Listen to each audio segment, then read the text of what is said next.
evening again. We're now out of, or soon to be out of closed session with the resolution, please. The council move out of closed session and reconvene at 7:37 PM in order to continue with its deliberations. Mover and seconder. Deputy Mayor Whitner moves, Councillor Leach seconds, all in favor? And that's carried.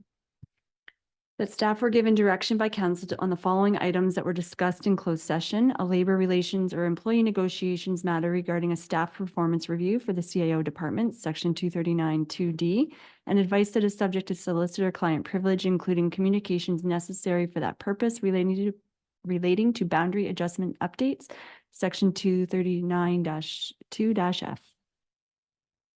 And mover and seconder. Councillor Serna moves, Councillor Lewis seconds, all in favor?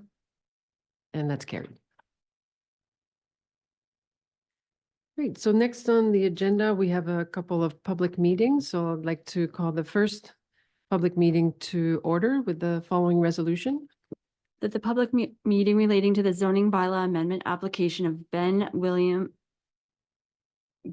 and Melissa Lockington, authorized agent Eugenio De Mayo, relating to the property located at part of Lot 81, concession south of Talbot Road, Township of Malahide, and known municipally as 48887 Brookline, be called to order at 7:38 PM.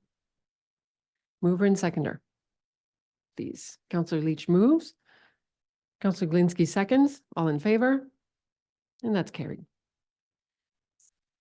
So this is a public meeting as required by the Planning Act to allow any person an opportunity to make representation with respect to a proposed zoning bylaw amendment relating to property located at part of Lot 81, concession south of Talbot Road, Township of Malahide, and known municipally as 48887 Brookline.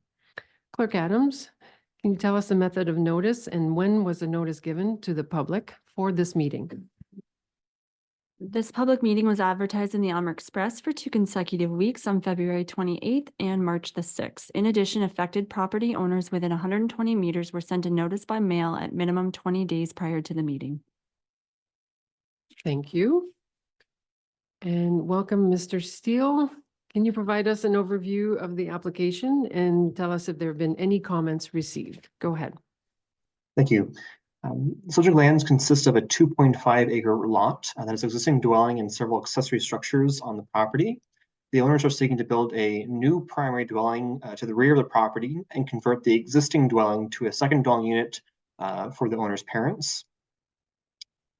The township official plan currently designates the property as suburban, which permits a wide range of uses, including residential uses, and speaks to policies regarding intensification and infill development. The property is zoned rural residential, which currently does not permit second dwelling units as a permitted use. However, it is noted that it's the intent of staff to bring forward a proposed housekeeping amendment that would permit second dwelling units within the rural residential zone in the coming months. The proposal was viewed against the requirements for second dwelling units under section 4.30 of the zoning bylaw. This proposed second dwelling unit would meet all the criteria except for having a minimum floor area of 135 square meters. Whereas the bylaw would typically require a maximum floor area of 75 square meters. Additionally, it proposes a second dwelling unit to be located closer to the roadway than the primary dwelling.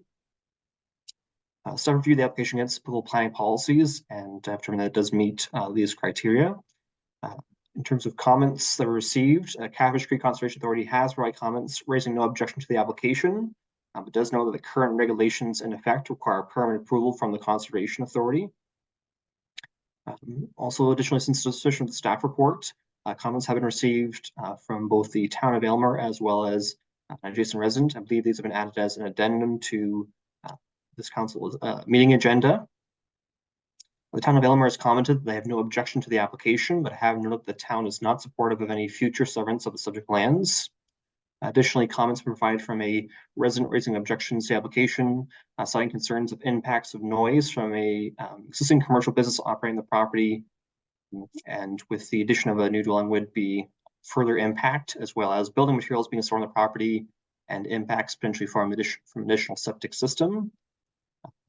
Information provided by the applicant has confirmed that they do operate a construction company, however, has stated that none of the accessory buildings on the property are used for the operation of their business, and that building materials currently on site are intended for the proposed new dwelling as part of that construction. Additionally, staff note that if the application is approved, the owner would require to submit permits for not only the new dwelling, but a septic system that be required to be designed by a qualified septic designer. Additionally, as of earlier today, formal written comments were provided from the same resident who provided the initial comments and have asked that these comments be read into the record, which I will do now. We formally object to the proposed rezoning. We're currently out of the country and want our objection read and entered into the official record of the meeting. We believe that the area should remain low-density rural and that the variance should not be approved. Additional residences are not appropriate for the area and would significantly change the character of the area. Rezoning to allow another residence would add to the density and thereby increase the amount of traffic and noise. Currently, there is at least one residence on the property in addition to a commercial construction business. This commercial construction business operates with multiple large buildings. Construction equipment and materials are stored on the property. There's already heavy use of the property, and we have subsequently experienced loss of privacy, excessive noise, and vehicle traffic. We believe this will only escalate if the variance is permitted. We purchased our property over 20 years ago because of the rural setting. Over the years, the peace and quiet and our ability to enjoy our property has been eroded by the increased noise and activity. This has already negatively impacted the neighborhood. We believe that this request for variance will continue to erode the rural nature of the area. This rural area is not the proper setting for multiple residences and high-density habitation, and therefore request that this variance not be approved. If our objections fail to convince, please insist and make it mandatory that the property owner install a privacy barrier fence with foliage on the eastern boundary of the property to reduce the noise and improve appearance of the property. Lou and Maureen Martin, dated March 21st, 2024. These are the total summary comments that I've received on the application. And that concludes my presentation. I have 2 questions from members of council. Thank you for that. Clerk Adams, have you received any additional written submissions on the proposal? There have been no additional comments received. Thank you. Is there anyone attending in person or on Zoom who wishes to comment? Mr. DeMeo? You can please proceed to the podium.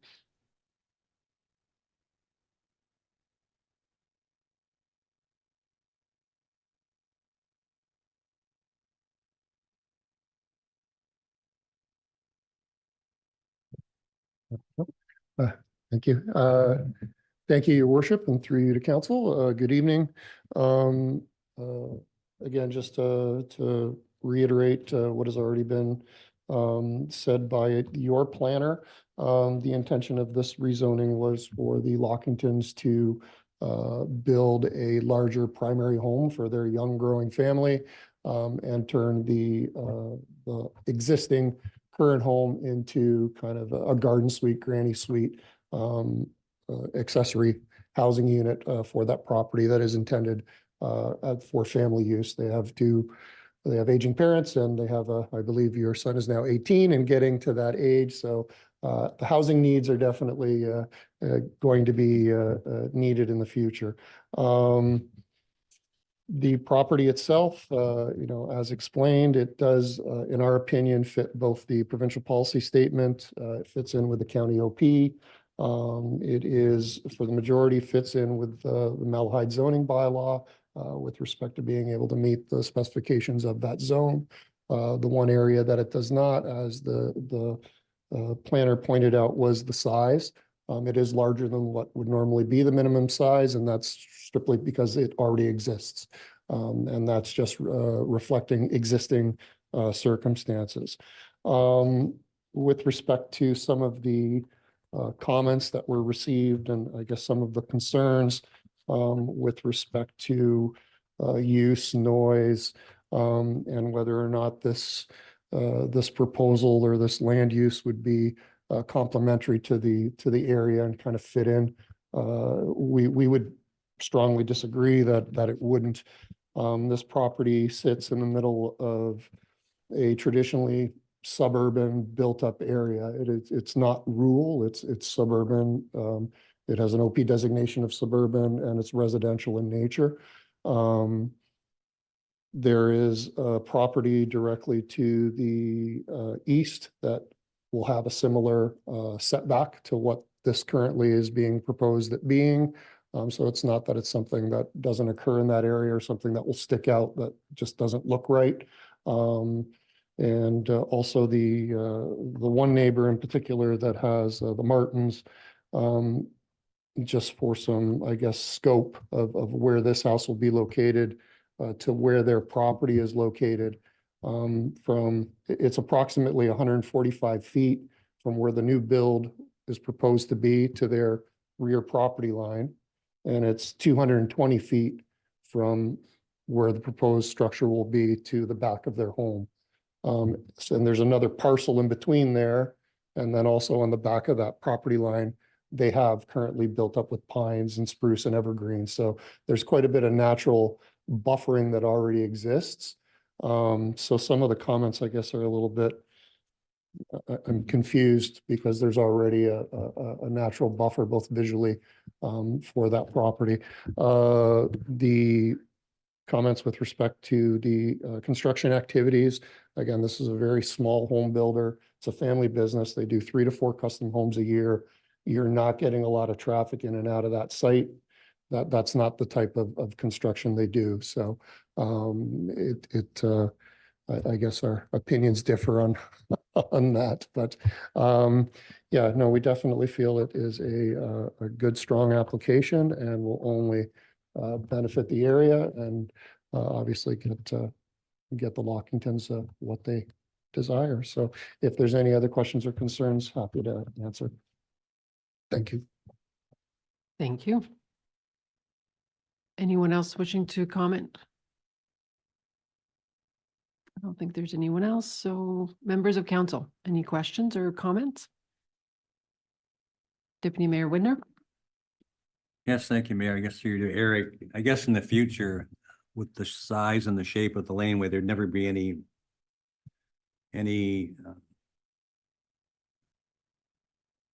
well, how am I going to word this properly? Any opportunity to sever the frontal house off? Through your worship, yeah, currently the property does have an existing undersized frontage, and it is irregularly shaped, having a sort of narrow portion closer to Brook Line and then widening out. So hypothetically, anyone can file an application to sever. However, certainly you need to meet all the criteria that staff review when considering applications. So there may be challenges in meeting those criteria just based on some of the existing conditions of the lot, but yeah, hypothetically, anyone can file an application. Doesn't guarantee that either staff will be supportive or that it does actually meet all those criteria. Okay, thank you. Councillor Leach? To you, Madam Mayor, to Mr. DeMayo, and the Lockingtons. Are the Lockingtons amenable to potentially adding to the existing foliage to mitigate some of the concerns that those neighbors have?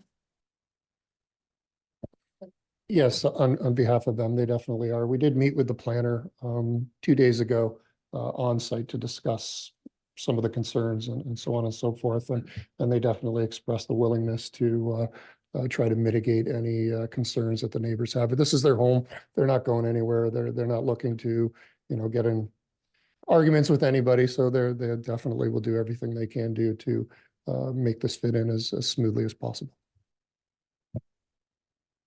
Councillor Glinski?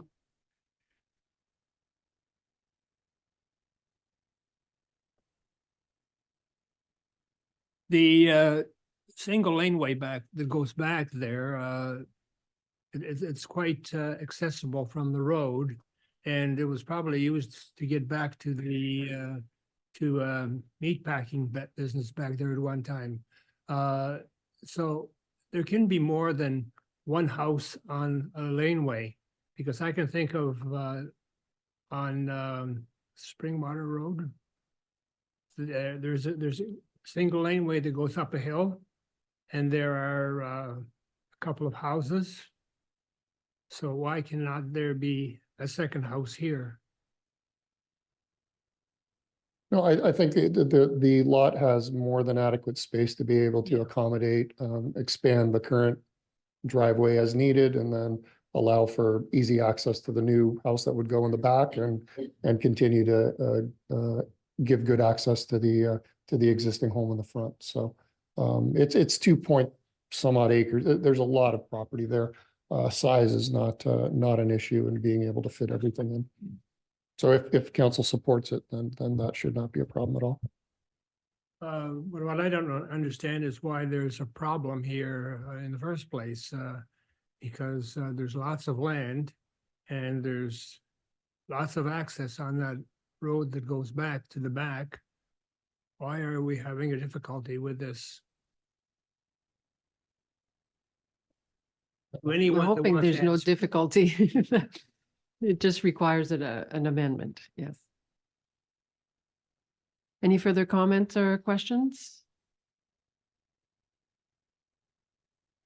Seeing any, so if there's any further discussion, please be advised that any person wishing further information on the actions of council regarding the passing of the proposed bylaw amendment should contact the clerk. And if there are no further comments, we can proceed with the adjournment of this public meeting for consideration of the planner's report with the following resolutions, please. At the public meeting relating to the zoning bylaw amendment application of Ben and Melissa Lockington, authorized agent Eugenio De Mayo, relating to the property located at part of Lot 81, concession south of Talbot Road, Township of Malahide, and known municipally as 488887 Brookline, be adjourned at 7:53 PM. Mover and seconder, please. Counselor Leach moves. Counselor Glinski seconds. All in favor? And that's carried.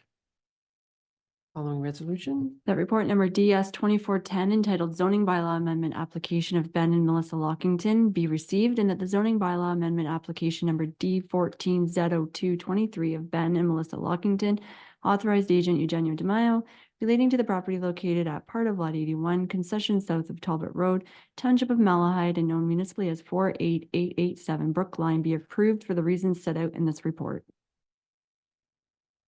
Mover and seconder. Counselor Lewis moved. Counselor Cerna seconds.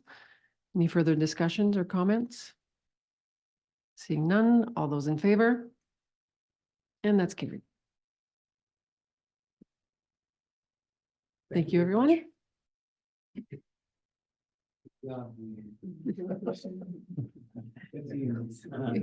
Good seeing you.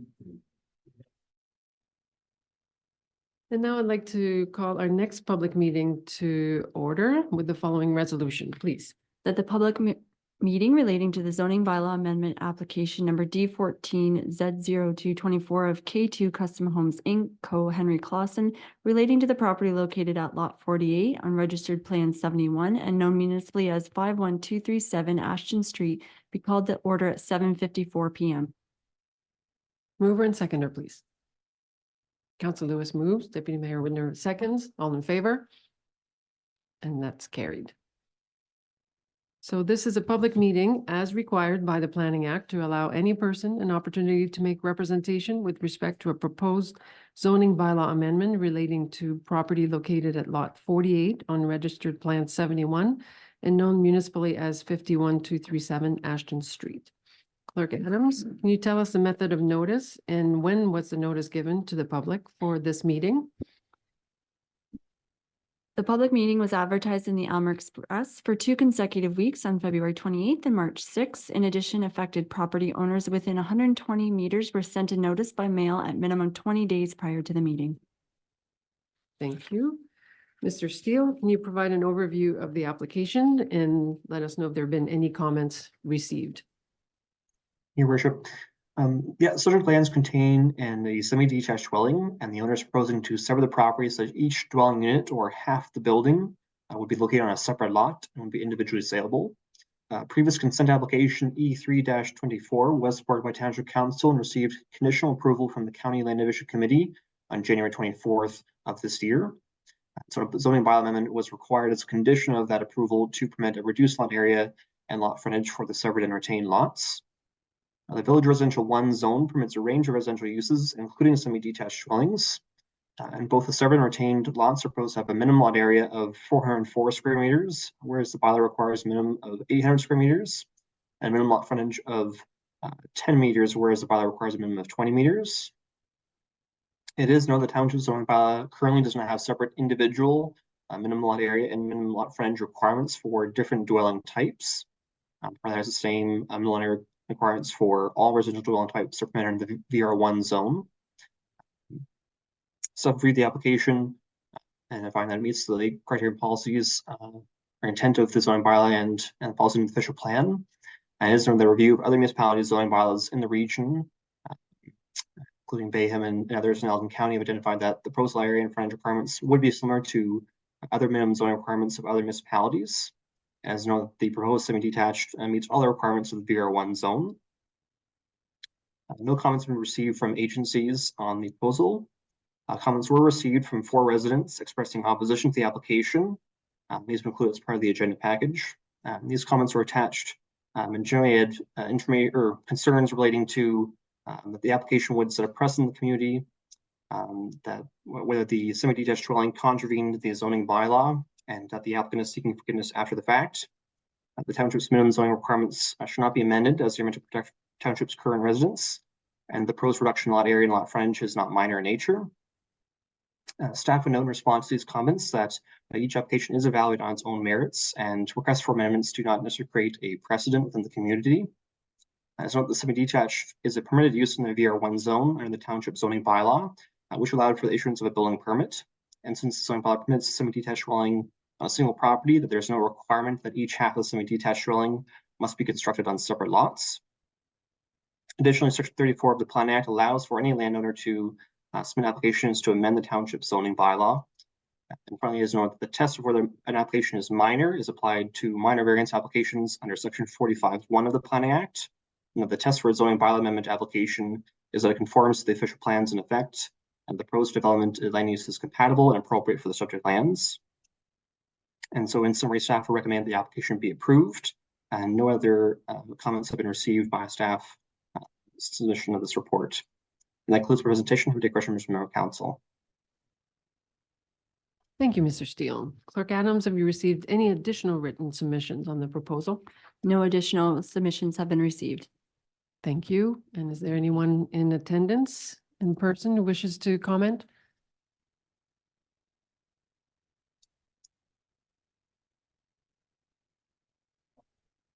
Yep, just push the button.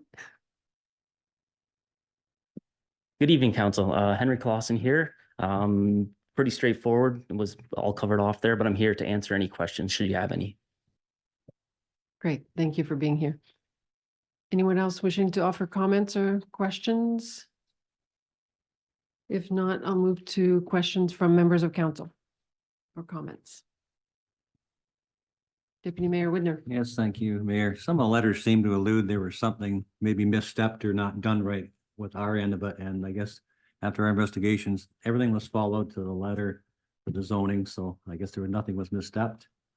Having said that, I guess I can ask this later, but I don't know if there's any need to revisit the zoning on these kind of properties. Are we doing anything that other municipalities aren't doing? Does anyone know that, or just seemed to be the question? So thank you.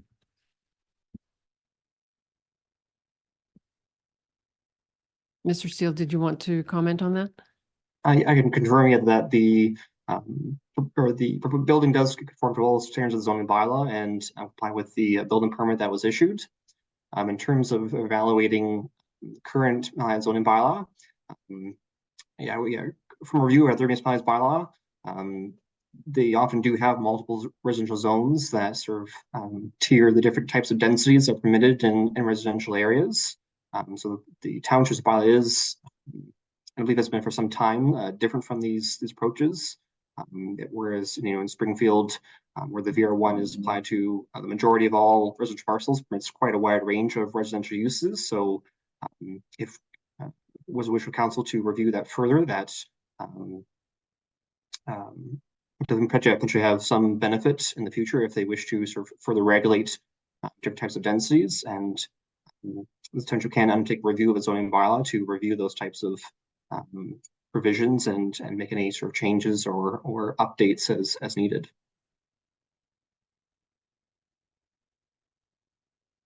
Thank you. Follow up, Ms. Well, yeah, thank you, Mr. Steele. So are we doing anything different than any other municipalities as far as you know? Is this similar to what everybody else is doing, or we're not doing anything different, I guess, are we? Through your worship, I would say that I wouldn't say necessarily that the township does anything different from municipalities, but from review of township's zoning bylaws, it seems that the zoning is more based on the level of servicing available, whereas other municipalities have sort of tiers of, for example, like an R1 and R2 and R3, which have sort of increasing levels of residential densities. So the township's current zoning bylaw isn't as similar to many other zoning bylaws that municipalities have. So there is, yeah, some differentiations, but I wouldn't, maybe worth, or if council is interested, it may be worth reviewing to see if there are any sort of updates to look at sort of tiering, having separate requirements for different densities residential zones, as well as separate lot and building requirements for different types of residential uses.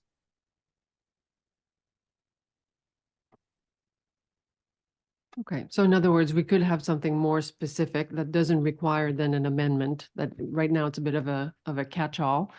At the same time, I think this is a smart way of, we said that our commitment is to preserve farmland. So one way and to do responsible growth.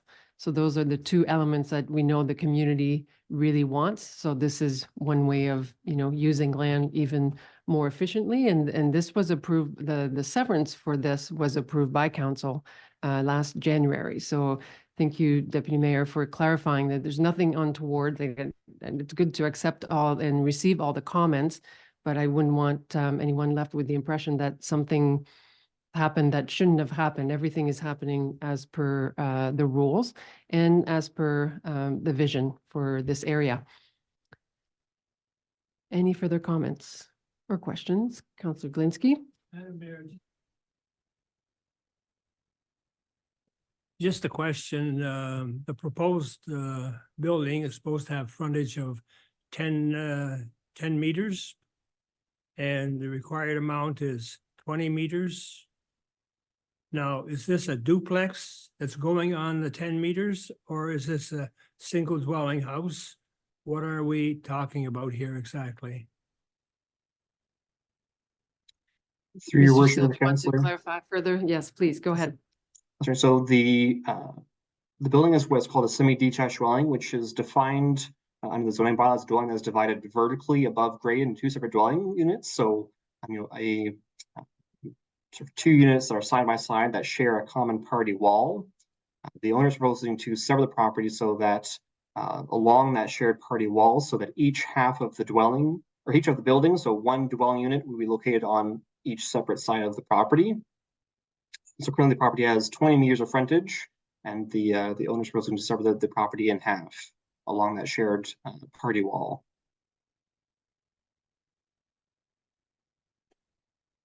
Follow up? Just to follow up, when the building permit was requested, was the frontage 10 meters or 20 meters? Your worship, when the building permit was submitted, the property had currently has and had a property frontage of 20 meters. And now after the building construction has taken place, the owner is now looking to sever the property along that shared party wall, so that each half of the building is on a separate property, which is a common practice to sever semi-detached lines after construction is taking place, to ensure that the new severance line does actually align with that foundation and that shared party wall, and confirmed by survey prior to filing a severance application. Thank you for that. Councillor Lewis. Through your worship, just more of a comment too. I'd like to thank Nathan for persuading me on this one a little bit, because it was confusing at first. And you sort of think you got the wool pulled over your eyes, like the comments were made, and yet they weren't, to be honest. And in the big picture, in today's society, I look at that house and say, okay, you can put a single dwelling house there for $700,000 and sell it to somebody. Or you can give somebody the opportunity to get into a house that wouldn't get into the house in today's market for $400,000 for half of a house. So I think in the future, we are going to see more of this coming. And I think it's the only way we're going to expand. And Mr. Ford is definitely pushing for it, and we're not going to stop it if we wanted to. Not that we want to, don't get me wrong. But so after being educated a little bit myself, it's sort of welcomed, actually. So Thanks. Thank you for that. Yes, as I said, very much aligned with the provincial policy statement and our own vision of smart, responsible growth. Okay, if there are no further discussion, please be advised that any person wishing further information on the actions of council regarding the passing of the proposed bylaw amendment should contact the clerk. And we can proceed with the adjournment of this public meeting and the consideration of the planner's report with the following resolutions, please. That the public meeting relating to zoning bylaw amendment application number D14Z0224 of K2 Custom Homes, Inc., Co. Henry Clausen, relating to the property located at Lot 48 on Registered Plan 71 and known municipally as 51237 Ashton Street, be adjourned at 8:07 p.m. Mover and seconder. Councillor Lewis moves. Councillor Leach seconds. All in favor? And that's carried. So the meeting is adjourned. And now consideration. That report number DS 2411 entitled Zoning Bylaw Amendment Application of K2 Custom Homes, Co. Henry Clausen be received, and that the zoning bylaw amendment application number D14Z0224 of K2 Custom Homes, Co. Henry Clausen, relating to the property located at Lot 48 on Registered Plan 71 and known municipally as 51237 Ashton Street, be approved for the reasons set out in this report. Mover and seconder, please. Councillor Lewis moves. Councillor Leach seconds. Any further comments or questions? Seeing none. All those in favor? And that's carried. Thank you very much. Have a nice evening.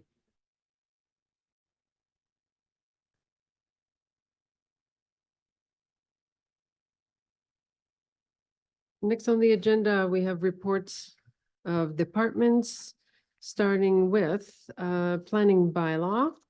So back to you, Mr. Steele. We'll start with the Elgin County Official Plan Review. Thank you for that report and your extensive comments. If you could provide maybe just a high-level overview, that'd be greatly appreciated. Thank you, Worship. Yes, as in discussion with staff, I prepared just a brief presentation, just a quick sort of overview of the report. And then after the presentation, I have to quick more detailed questions of any parts of the report that was prepared.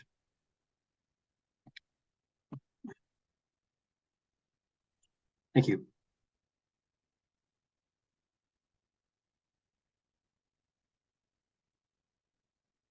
Before I start, I'll confirm, can everyone see my screen? We can now see your screen. We're just going to move your picture to the side. Perfect. Excellent. Thank you. So as council may know, the County of Elgin has initiated official plan review, which is the process since 2021. So the township has been received notice as required in the Planning Act. The county has scheduled a public meeting to be scheduled on March 26th, and as part of the deadline to provide comments on the final draft of the county official plan. So brief sort of overview of why it's important for the township to participate in this process. The county official plan provides direction to lower tiers regarding key priorities, and these include location and direction of long-term growth, the provision of municipal services and infrastructure, as well as the protection and management of resources in the natural environment. Additionally, Section 27 of the Plan Act requires that the council, the lower tier municipality, amend its official plan and zoning bylaw to conform with any county official plan within 1 year of that plan coming into effect. Additionally, it's noted that the Plan Act also requires that no bylaw may be passed for any purposes that does not conform to the upper and lower tier official plans.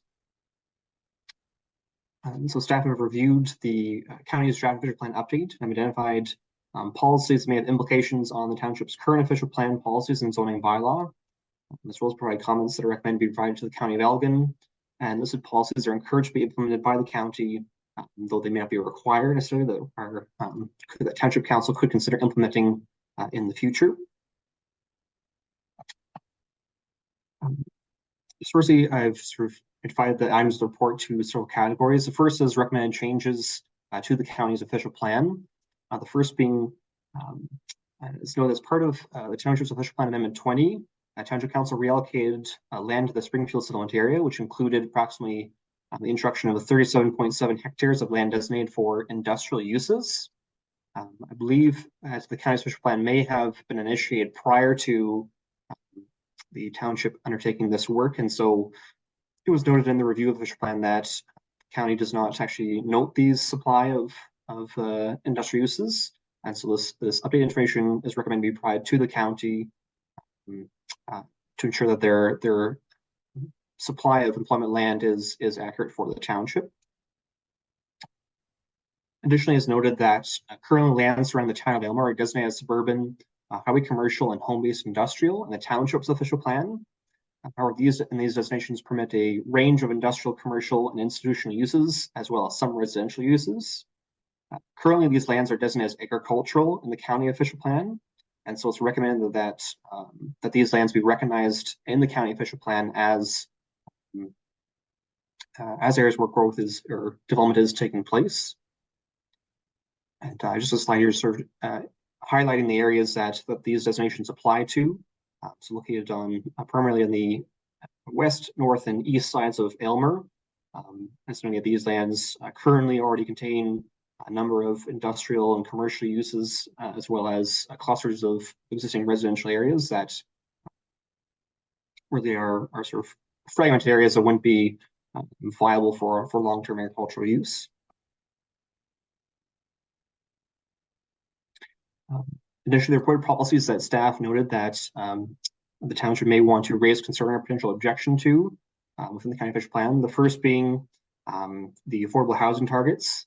The county is proposing to increase the target of affordable housing from 20% to 55%. So this would be the proportion of new development that would be targeted to be affordable, which is defined generally as where the cost of housing does not exceed 30% of the gross or annual household income for low and moderate income households.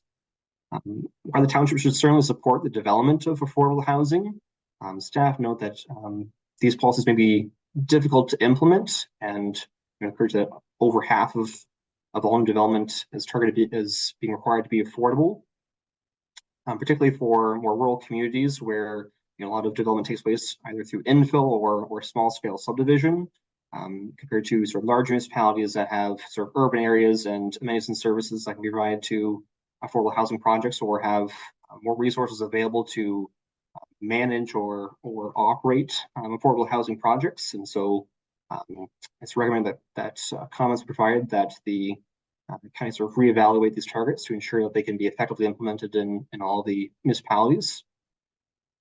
Additionally, the county is proposing to make changes to its minimum agricultural lot sizes. Currently, the township official plan and zoning bylaw do permit lots to be created that are 20 hectares in size within the agricultural areas. And I believe these policies have been in effect for quite some time, reflecting sort of Malahide given demographics of the community. And so it's recommended that the comments be provided sort of seeking additional rationale from the county as to the proposed policy change that would require that the township update its official plan zoning bylaw to now require 40 hectares as minimum lot area. And finally, the proposed policies in the official plan are requiring the retention of mature on-site vegetation in Tier 2 and Tier 3 settlement areas, regardless of whether it is part of the natural system. And staff note that there is no definition of what constitutes mature on-site vegetation, and so it's recommended that this policy, comments be provided that this policy be changed from a requirement to an encouragement. Some with concerns of how this policy would be implemented in the review of any future development application. It is noted that there would be no changes to requirements that require environmental impact studies to be prepared for new development within 120 meters of natural heritage features. And additionally, the official plan does require any tree removal to adhere to the county's current woodlands conservation bylaw. These next slides are policies that are highlighted that are not of concern, but just general note that would require some form of amendment to the township official plan if they come into effect. The first being that the county official plan includes targets for 16% of all new development to be achieved through infill development and intensification. And while the township official plan does have policies that encourage intensification and criteria for evaluating those types of applications, there's currently no set target established in the official plan, and so This would require some form of amendment to the township's current policies to include that target. Additionally, the county official plan also has policies that speak to the phasing of new development in designated growth areas, and particularly with the addition of reallocated land to future known Springfield settlement area. That a future amendment to the township's official plan may look at reviewing these current policies and to ensure that new development logic extends from built-up areas, is properly serviced, and takes place in an orderly and efficient manner. Additionally, the county official plan policies require a 15-year supply of vacant residentially designated lands, as well as monitoring reserve capacity.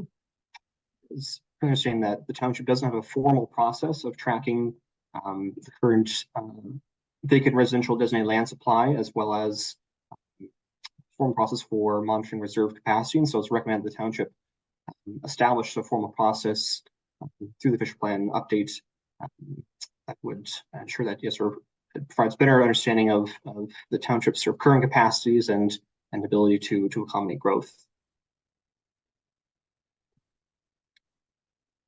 And finally, there are items that are noted that, while not required, is required by the county official plan, may be of interest for council to consider in the future if there's any additional update or amendment made to the township's official plan.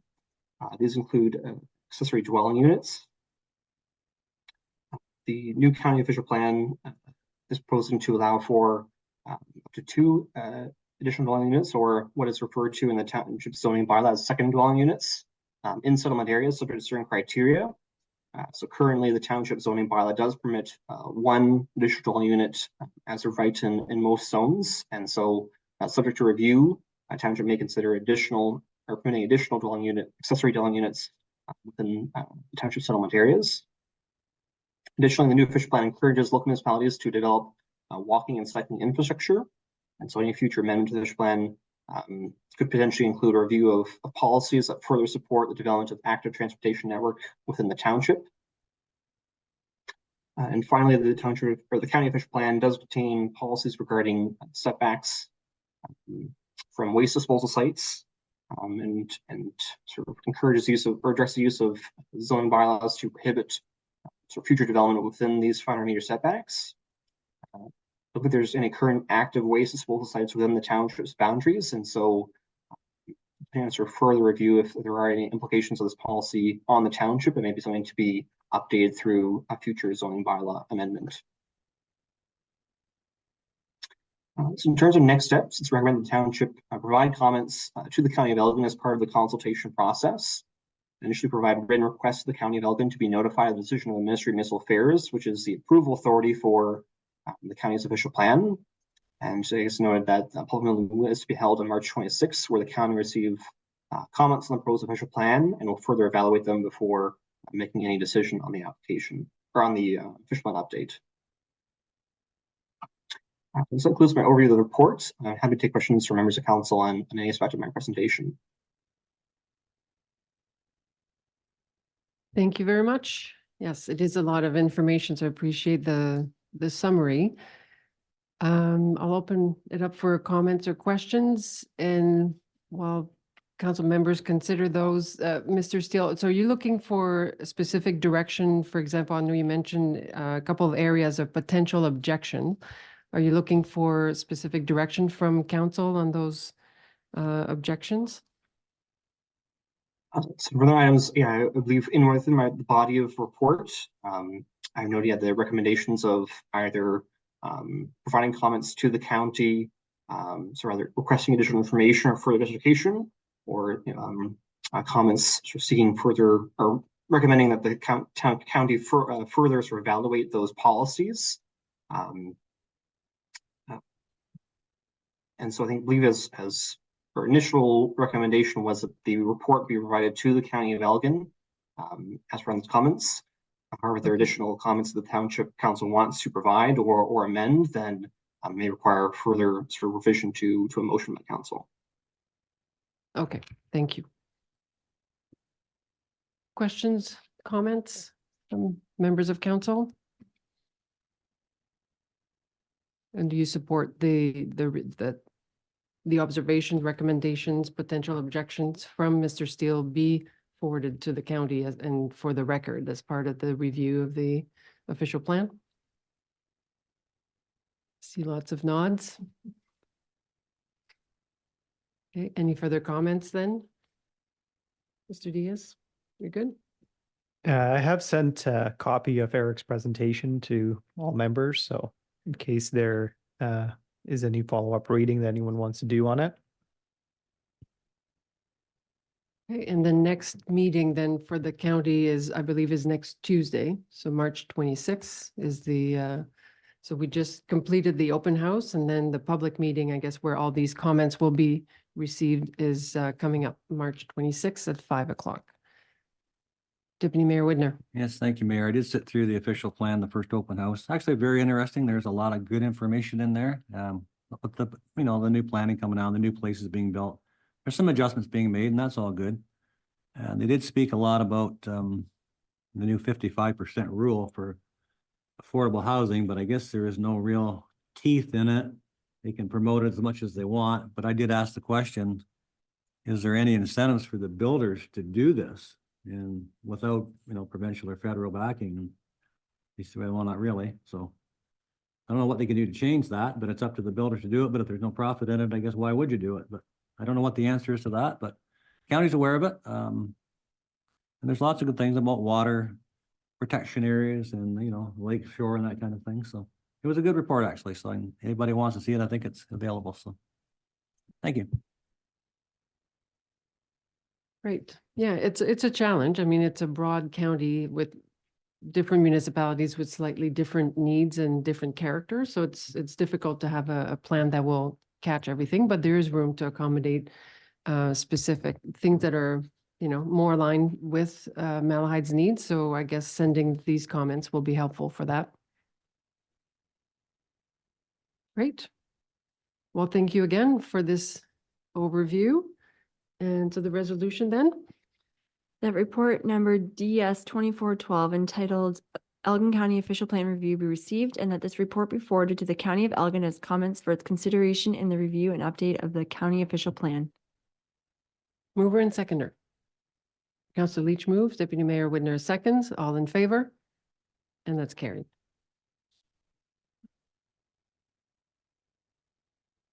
Okay, next on the agenda is an application for consent to sever.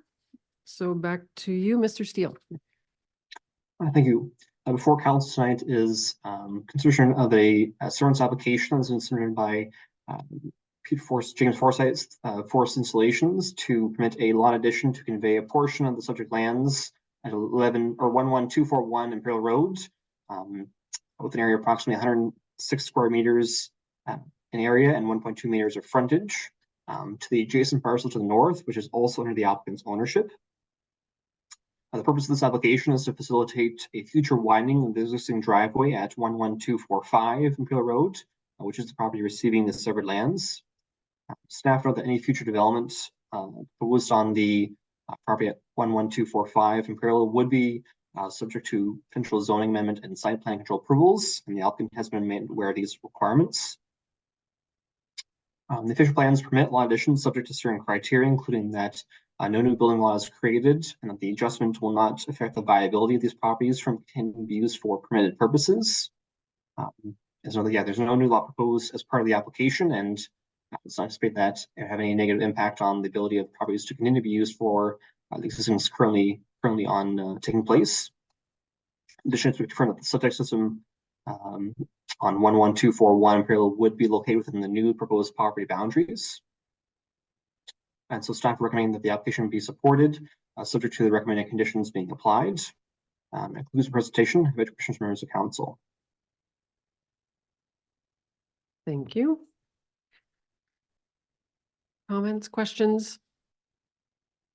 Councillor Leach. I am a little concerned about the how it makes the retained lot that much narrower. And while I understand that it is the still owned by the same individual, that doesn't mean it's going to be owned by that individual in perpetuity. necessarily. So it just leaves a really slim lot in the future.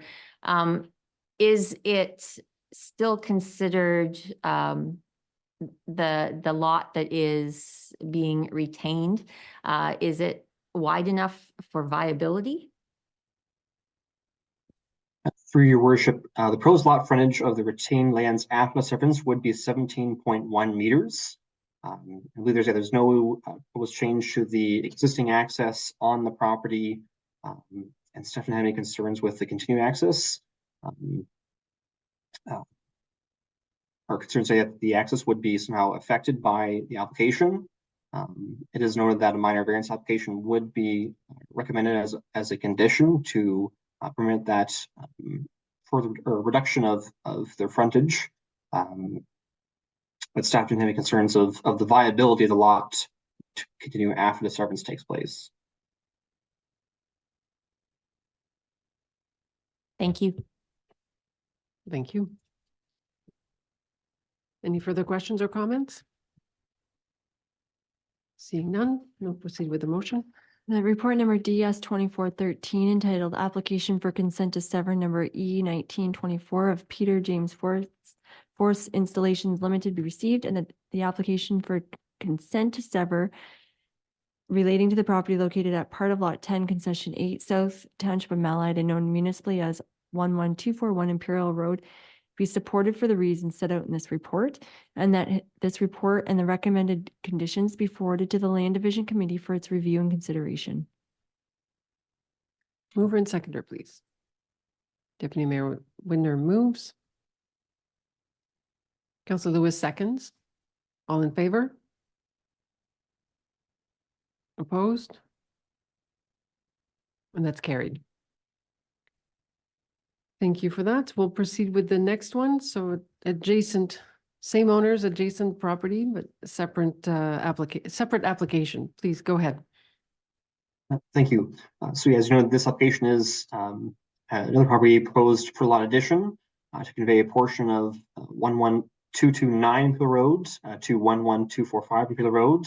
The land's proposed to conveyed is approximately have an area of 1,780 square meters, taken from the rear of the parcel and conveyed to the adjacent parcel to the north, which is also under the applicant's ownership. The purpose being to facilitate a potential future commercial development on the property, and as noted, and this has been conveyed to the applicant that any kind of future development would require additional planning approvals from the township to proceed. The proposed retained parcel would have an area of 2,155 square meters and maintains existing frontage along Peel Road. Staff reviewed the application are satisfied that the proposed lot addition meets applicable planning policies, and so staff are recommending that the application be supported, subject to the recommended conditions being applied. And that concludes my presentation. I have 2 questions from members of council. Thank you. Questions, comments?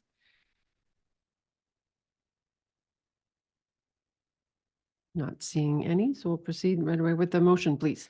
The report number DS 2414 entitled Application for Consent to Sever E 2024 of Peter James Force Installations Limited be received, and that the application for consent to sever of Peter James Force Installations Limited relating to the property located at part of Lot 10, Concession 8, South Township of Malahide, and known municipally as 11229 Imperial Road be supported for the reasons set out in this report, and that this report and the recommended conditions be forwarded to the Land Division Committee for its review and consideration.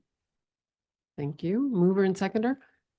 Councillor Lewis moves, Councillor Cerna seconds. All in favor? And that's carried. Thank you, Mr. Steele. I think that concludes all of your report for this evening.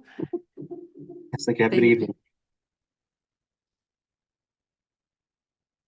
Okay, we'll proceed with Director of Public Works. We have a number of reports, so over to you. Thanks, Dalvin.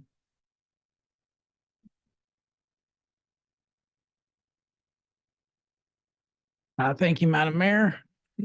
Through you to council, in front of you, report PW 2405 is a request for improvement to the Catfish Creek drain. I guess a little bit of background on this. Over the last number of years, there's been an increasing concern with some flooding on kind of the north end of the Catfish Creek drain, which if you were to look in your agenda, I believe it's page 154. There's an overview map, which kind of has a big red circle around the area around Pressy Line that is currently experiencing some flooding. Just a bit of history, the Catfish Creek drain dates back to the late 1800s. It extends approximately from the east end of Elmer almost to Delmer in southwest Oxford. You can see it's quite a sizable watershed. The last significant work was done on this drain almost 25 years ago. I believe it was around 1999, 2000. So it appears to be about time that we have an engineer look at this drain in response to this petition for maintenance. And essentially this report is seeking council's direction to appoint Mike DeVos of Spreed Associates to prepare an engineer's report and assessment of this drain to hopefully alleviate some of these concerns. If there are any questions, I will happily entertain them. Thank you, Mr. Godby. Any questions? None for you to entertain. Proceed with the motion, please. That report number PW 2405 entitled Request for Improvement Catfish Creek Drain be received, and that council proceed with this matter and appoint Mike DeVos of Spreet Associates to prepare an engineer's report for this petition pursuant to section 78 of the Drainage Act 1990. Mover and seconder, please. Counselor Serna moves, Counselor Glinski seconds. All in favor? And that's carried. Wish to proceed with the next petition for drainage, please. Yes, thank you, Madam Mayor. Through you to council, report PW 2410 is a petition for drainage for Chalet Line. Essentially, this is primarily a housekeeping item. As council is aware, staff are going to be doing some reconstruction work on this portion of Chalet Line as approved in the 2024 capital budget. As part of this, we've identified the need to do some drainage upgrades in one particular area of Chalet, which you can see in the attachment on page 159 of your agenda. Essentially, we've got a couple cross culverts and some minor roadside drainage that technically doesn't have legal outlet at this point. So our plan is through the reconstruction, we will be replacing that infrastructure, and that has been factored into our capital plan and capital budget. But in order to properly address the stormwater movements in that area, we're looking to then have that drainage works incorporated into a municipal drain and possibly provide outlet to some of the adjacent landowners as well. So if there's any other questions, I will gladly answer. Thank you for that. Questions or comments? Seeing none, pretty straightforward. So the motion, please. That report number PW 2410 entitled Petition for Drainage Chalet Line be received, and that George Varican of Spreed Associates be appointed to prepare an engineer's report for this petition. Mover and seconder, please. Counselor Lewis moves, Counselor Leach seconds. All in favor? And that's carried. Next on the agenda are the various reports for water distribution. Want to walk us through each one with a few highlights? Thank you, Madam Mayor. Through you to council. Report PW 2406 is the Malahide Water Distribution System report. It's titled a fourth quarter 2023 operations report. Essentially, it is a yearly summary report that is intended to just inform the public as well as council as ultimately the owner of the water system of things that have gone on in the course of the year.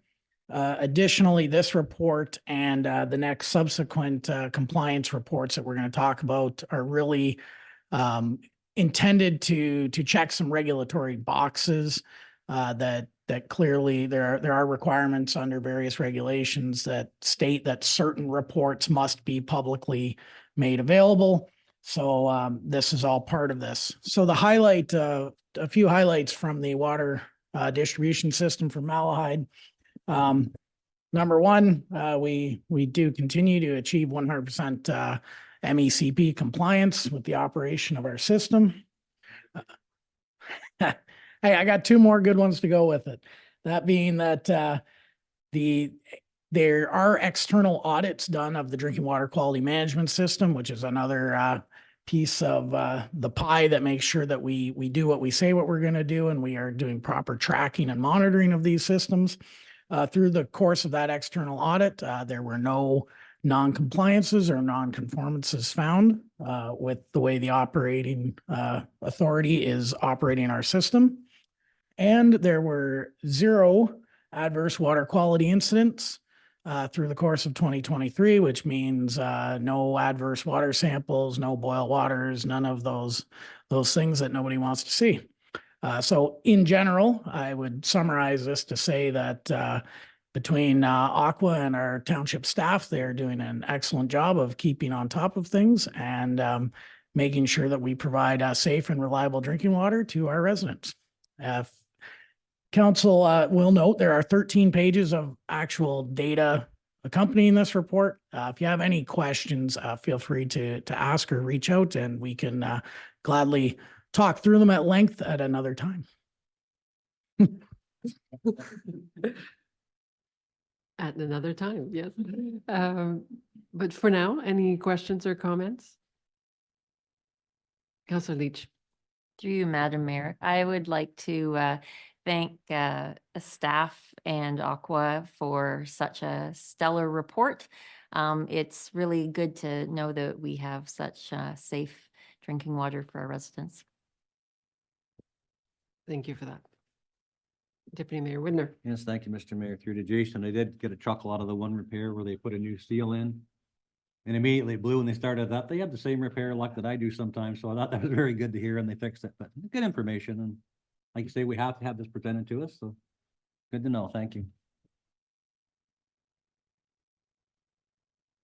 Any further comments? My pronouns are she, her, yes. If there are no further comments, I have the resolution, please. That report number PW 2406 entitled Malahide Water Distribution System 2023 Fourth Quarter Operations Report be received. Mover and seconder, please. Councillor Leach moves. Councillor Cerna seconds. All in favor? That's carried. So the next report then. Go ahead, Mr. Godby. Thank you, Madam Mayor. Through you to council. This is PW 2407, which is essentially a continuation of the previous story that we were telling. However, it is specifically under a separate cover in order to check a regulatory box. This is our drinking water quality trends and management review of the DWQMS operational plan. It can essentially be summarized as another 15 pages of good news describing the various activities that our operators do, and you know, a little bit of history of the water quality. I mean, we track this year over year to see that there's no significant deviations or changes occurring over time. And this is a requirement of our DWQMS, again, to present this to council as the owner of the system, and to make all of this information publicly available for anyone who's looking for it. So with that, I can answer any questions that anyone may have. Thank you. Questions or comments on this report? Seeing none. Yeah, the motion, please. The report number PW 2407 entitled Malahide Water Distribution Drinking Water Quality Trends and Management Review of DWQMS Operational Plan be received. Mover and seconder. Councillor Cerna moves, Councillor Glinsky seconds. All in favor? And that's carried. And you're on a roll, Mr. Godby. Keep going. Thank you, Madam Mayor. Through you, this is PW 2408, which is another water regulatory report. It is the 2023 Section 11 and Schedule 22 Drinking Water Summary Reports. These are required as a part of Ontario Regulation 17003, which is of the Safe Drinking Water Act. Again, it's more water quality data that is required to be presented. And this is, again, checking that regulatory box for us. So continuing along with the theme, our water is pretty good around here and staff are doing a great job. So if there are any further questions, I'll gladly answer. Questions, comments? Thumbs up. And the motion, please. Staff report number PW 2408 entitled Malahide Water Distribution System 2023 Section 11 Annual Report and Schedule 2022 Summary Report be received. Mover and seconder, please. Counselor Leach moves. Counselor Lewis seconds. All in favor? And that's carried. And one more regarding the wastewater collection. Yes, thank you, Madam Mayor. Through you to council, report PW 2409 is the opposite side of the spectrum here, being our wastewater collection system, which, as everyone is aware, is based out of Springfield here. There are two components of the report here that are appended to it. One is an operational report with regards to the Springfield collection system and the Springfield sanitary pumping station. The other is the Ontario Police College sanitary pumping station, which is also owned by the township. In general, I could also gladly state that there were no compliance issues. There were no kind of spills or other discharges that are not permitted. The sites are operating as intended and working well. There were no MOL or MECP inspections through 2023.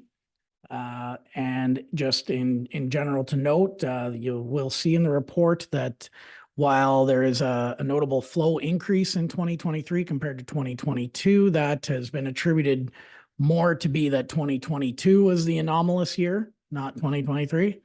2023 flows are generally in line with 2021, 2020 and prior. And anecdotally, staff kind of noted that 2022 seemed to be a bit lower, mainly because it was a dry year.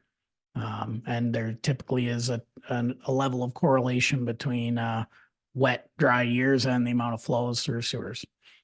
So if there are any specific questions on this, I'll gladly answer. Thank you. Counselor Leach.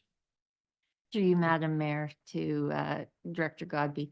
So the it should be a closed system. So could you explain why we have seasonal fluctuations in a closed system, please and thank you?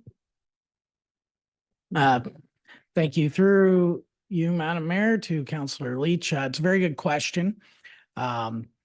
Typically, when you look at wastewater collection systems, there will be two kind of sources of, I guess, extraneous flow, we would call them, and that's inflow or infiltration. So inflow being where, clean water is pumped into a system, and infiltration being where water actually seeps into the pipes through joints, through manhole connections, through all that kind of stuff.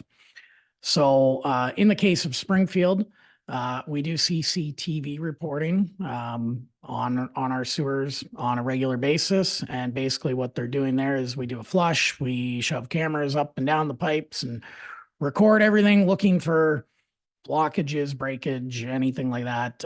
And that is typically where you would note issues with infiltration.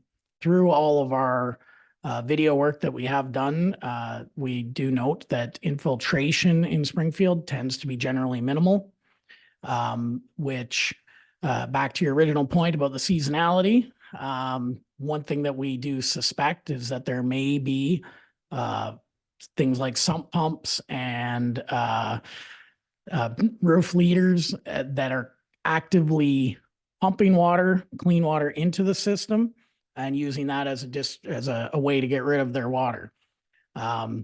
While this is an effective strategy of getting rid of that unwanted stormwater on a property, what it does do is mean that we are actually pumping and treating clean water at the sewage treatment facilities that necessarily doesn't need to go there.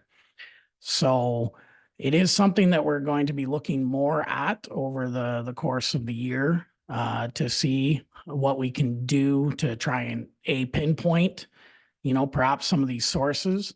And one thing, even this conversation right now is a good start to try and educate people that if you do have, if you are knowingly running your sump pump into your sanitary sewer, it is much better served in the long run to utilize the storm system, which we do also have a stormwater drainage system here in Springfield that is designed to take away clean water and not be pumping it around and treating it and then discharging it.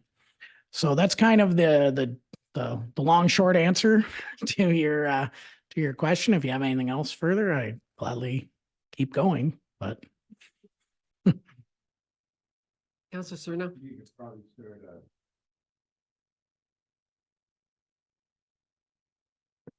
Well, I'd just say you could probably start a T-shirt slogan in Springfield saying "No shit." Something like that would work. So there is a cost ultimately to everybody if the wrong, water that doesn't need to be treated gets treated. So Deputy Mayor Widner and then Councillor Leach. Yes, thank you, Madam Mayor. Just to Jason, does every home have accessibility to storm sewage to hook up their sump pumps? This has been going on for a long time and we know there's sump pumps up to it, but if they don't have any other avenue, what would they do? Through you, Madam Mayor, to the Deputy Mayor, you do raise a good point. I could not sit here and say that every single property in Springfield does have access to an easy method to get rid of their water, their storm water. The alternative to connecting would be to overland flow it if you don't have a direct connection to a municipal drainage system. There are many properties that discharge their sump pump over the foundation into the yard and allow natural groundwater recharge to occur. Provided that you have some permeable surface to work with, that can be very effective. The issue does become that, once connected, it just goes in the pipe and it goes away. So in order to convince those who may have these sump pumps connected to disconnect might take a little bit more of some educational efforts on the township side, explaining some of the benefits. One of those being that we don't pay as much for treatment annually when we're treating flow that doesn't actually need to go to a sewage treatment plant. That being said, if people do want to disconnect and they are looking for adequate storm outlets, I would encourage them to please reach out to staff. We can work with them on trying to find an alternative solution to the problem as opposed to just keeping things status quo. Councillor Leach? Thank you, Madam Mayor. To Director Godby again. So in one of your very extensive reports, there was an issue with fats and cleaning out those areas so that pumping could continue to occur. Is there anything that our residents can do to ease the flow, so to speak? Through you, Madam Mayor, to Councillor Leach. Again, you raise a good point, and our clerk and I were just talking about this. She has recently posted some information.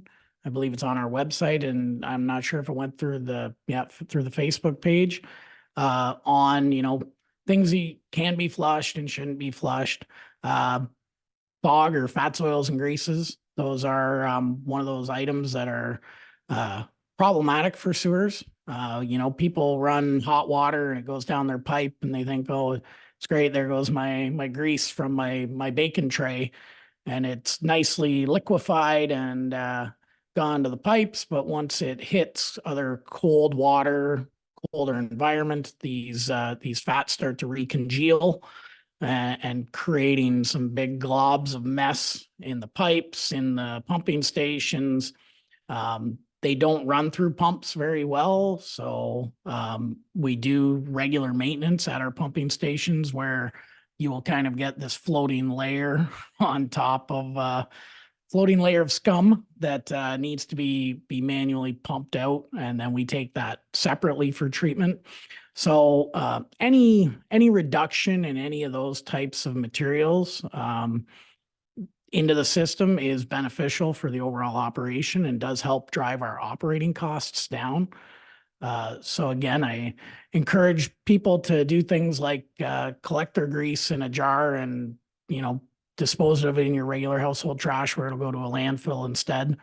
There are others, some compost it, some burn it in small engines I've seen. There's all kinds of things you can do with it that's better than putting it down the pipe. So, again, I encourage everyone to check our website and our Facebook for additional information on that. And that's something that from a staff level will continue to pump this information out so that everybody can hopefully get better and improve our operating ability for our system. Thank you. And this PSA brought to you by. Thank you. No, we all need a regular reminder. And as you said, it costs. So it's preventable. Any further comments or questions? The motion, please.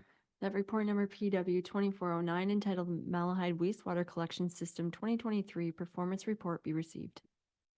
Mover and seconder. Councillor Leach moves, Deputy Mayor Whitner seconds. All in favor? That's carried. And we'll do one more report from Mr. Godby and then a brief recess. Is that okay with everybody? Go ahead.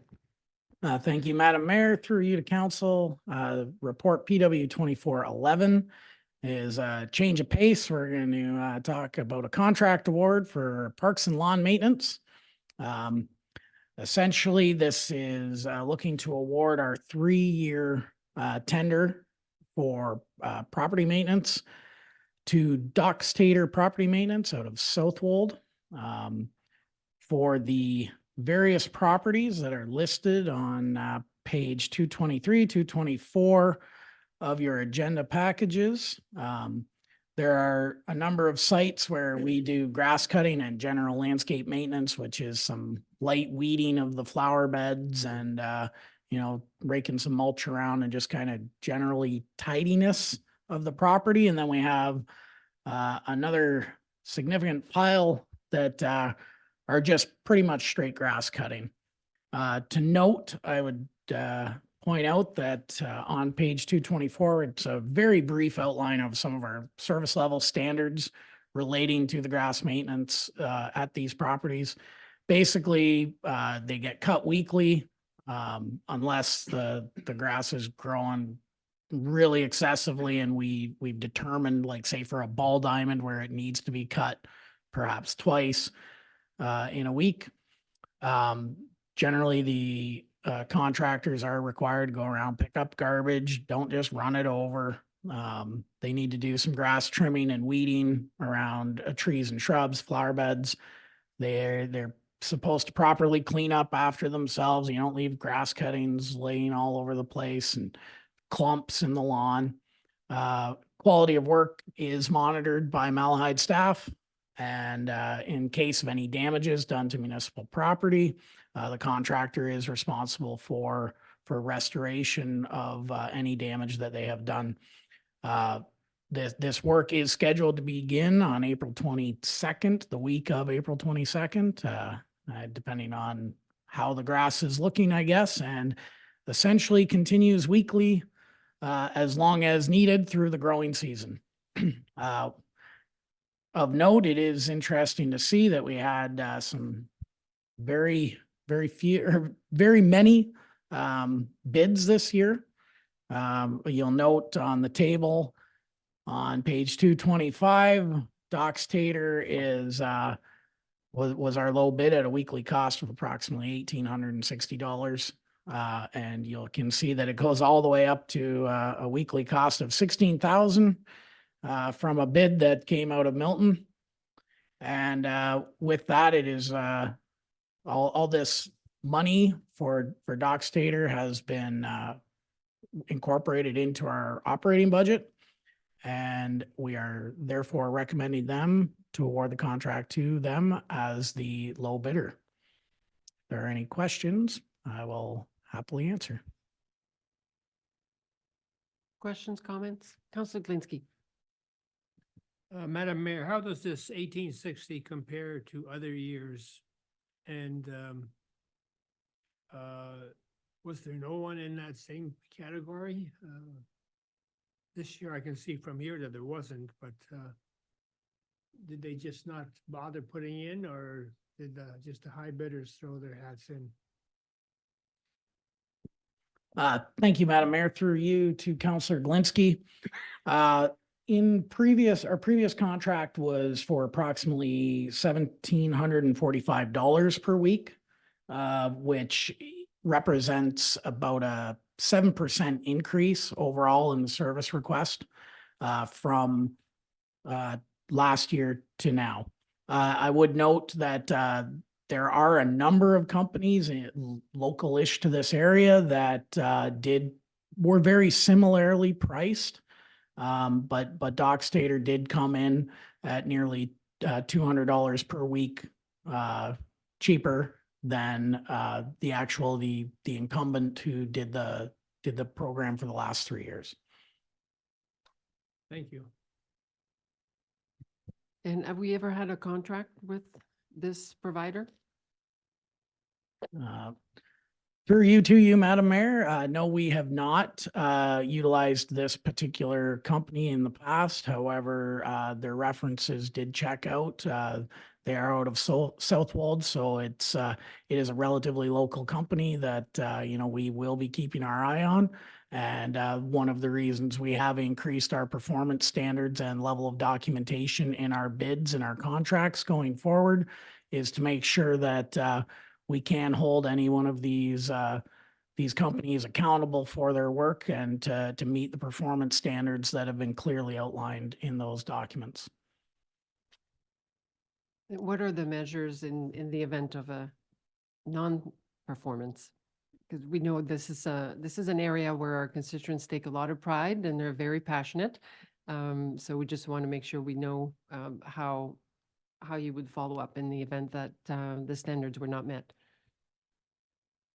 Through you to you, Madam Mayor. As far as for the contract side of things, what we would be doing is there are opportunities for the contractor to remedy any defaults. Like if they are not meeting our performance standards, we ultimately will have the ability to terminate the contract early for those who are not meeting the expectations of the township. I'm hopeful that through our staff working closely with the contractor that we will be able to successfully execute this work, and that we can keep some good communication with them to make sure that if there are any concerns that they are addressed quickly as opposed to just being dismissed. Beyond that, that's kind of our number one tool is keeping on top of them and making sure that that they're not going to get paid basically for substandard work, and that we will reserve that right to move on to another bidder if it comes to that. Thank you for that clarification. Any further comments or questions? Deputy Mayor Woodner?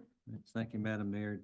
Through to Jason. The expectations of the cemeteries, can you tell me what they would be? They trim around every stone, or they just do a cut? Or we got a lot of complaints from about the cemetery, so just like to know. Thank you. Through the mayor to the deputy mayor, cemeteries in particular were taken into account, and we do have some additional language incorporated into the tender document as well, outlining behavior at cemeteries first and foremost. It was something that had never really been cleared about. You know, what do you do when there are visitors to a cemetery or something that you don't want to be, like they've been instructed that if somebody is at the cemetery, that, you know, you shouldn't be wheeling by on your lawnmower, cutting grass, you know, give some people some respect and privacy that they deserve.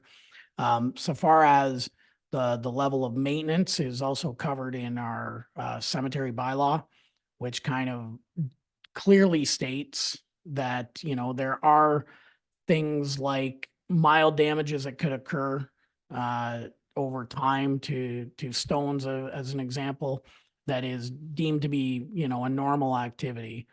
But also that any excessive damage done within the cemetery is directly to be restored at the person who did the damage's cost. And that could be, or would be in this case, the contractor. So it even goes so far as to talk about, you know, if your turf has been chewed up by the equipment, that the expectation is that these landscaping companies or lawn maintenance companies would be going back and correcting that problem. It's not just leaving it alone and hoping that things will come back.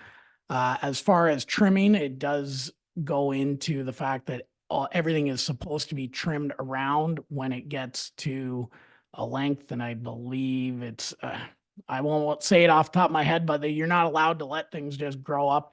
There is an expectation that weed eating will be done in order to keep things looking neat and tidy. And again, that'll be something that is more actively monitored by our staff to make sure that, you know, things don't just get forgotten, as it can sometimes happen with some of the abandoned cemeteries in particular that are out in some of the more remote areas of the township. Thank you for those. Any further questions or comments? Seeing none, we have the motion, please. The report number PW 2411 entitled Contract Award 2024 to 2026 Parks and Maintenance be received, and that the tender be awarded to Dockstader Property Maintenance of Southold, Ontario at the cost of $1,860 plus applicable taxes per week for grass cutting and general landscape maintenance for scoped township properties, and that the Director of Public Works be authorized to enter into an agreement with Dockstader Property Maintenance with respect to the township parks and lawn maintenance contract for the 2024, 2025, and 2026 seasons. Mover and seconder. Counselor Cerna moves, Counselor Glinski seconds. All in favor? And that's carried. Thank you, Mr. Gobby. Shall we recess 5 minutes, please?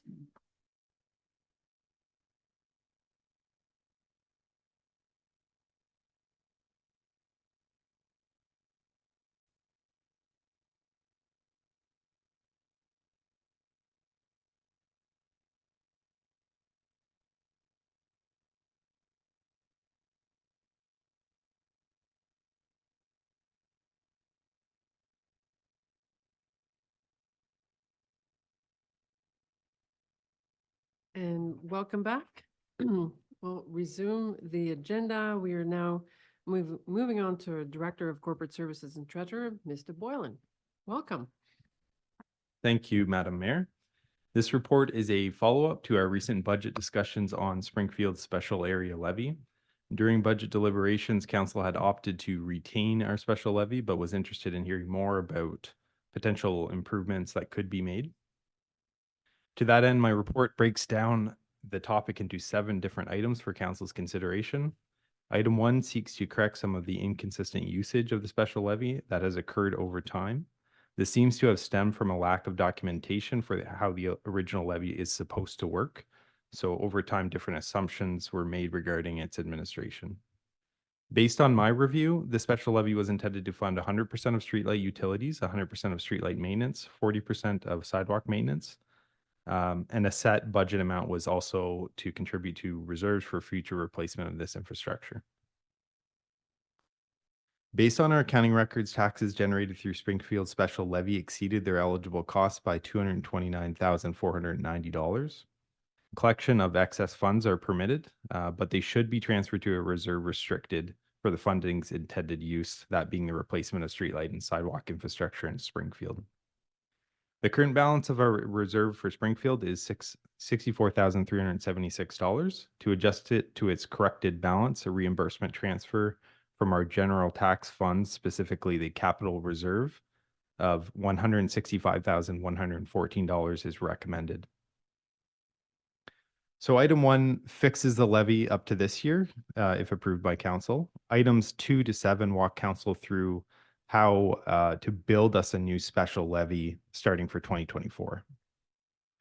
Item 2 details the operating costs for the provision of streetlight and sidewalk services in Springfield. At maximum, we can recover $37,426 from the special levy, and at a minimum, we could waive the special levy altogether, and any option in between is acceptable.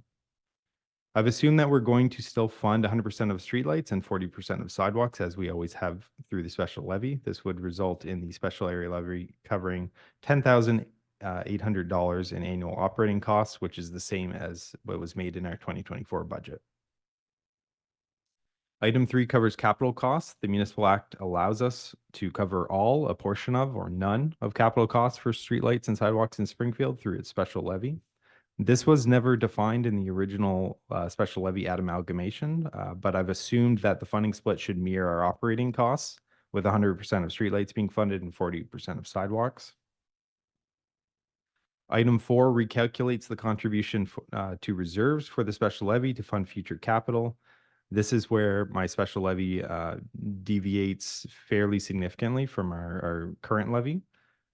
Based on the analysis presented in my report, I'd be recommending an annual transfer of $7,500 per year for the replacement of future infrastructure. And item 5 pulls all these decisions made in items 1 to 4 together and builds you a new special levy, whereby the 2024 amount would be set to $18,300. That's $10,800 in operating costs and $7,500 for capital. This is approximately a 40% reduction from our existing special levy and is estimated to save an average residential property owner in Springfield $44 per year. Finally, item 6 simply speaks to the documentation required for a new special area bylaw. This is, in my mind, where we went wrong in the first place, so we'd be looking to correct it this time. It includes things like our proportion of special service costs to be covered through the special levy. If approved tonight, I can write that bylaw for council at our next meeting. Further, we'll integrate a review of that bylaw into our annual budget process, so future administrations, councils, and the public will have a clear understanding of how it works. And lastly, item 7 just speaks generally to other possible options for special levies. I don't have a specific recommendation in that regard for council tonight, but just simply wanted to forward this in case there's an interest amongst council to pursue other special levies. Thank you. Thank you. Excellent report, and we've always appreciated how you continue to clean things up, provide clarity and fairness and consistency in how different levies are utilized. And I'll also preface the discussion by saying we don't have to make, it's not a time-sensitive bylaw. There's lots of time to ask questions, ask for additional information, and also if we want to leave some time for the community to respond. Remember, for the community, they see this, it's quite a meaty report, lots of details. Received this Tuesday and today's Thursday, so there is room, so we can receive this for information, request more information, and consider bylaw at another meeting. So with that, I'll open it up for comments and questions.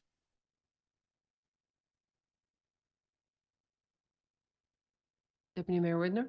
Yes, thank you, Madam Mayor. I did have it brought to my attention. There was a question, if there's any interest that was ever achieved off this amount, would it be just put into another account, or would it be put towards reducing some of the rates for Springfield residents? I just thought I'd ask the question. Thank you.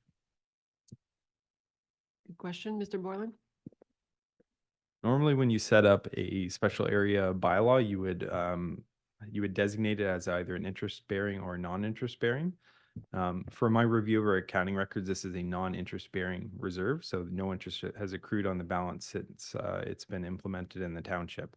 We can do a calculation whereby we correct that through an additional retroactive adjustment to the reserve balance, and that could be presented to council when we pass the bylaw.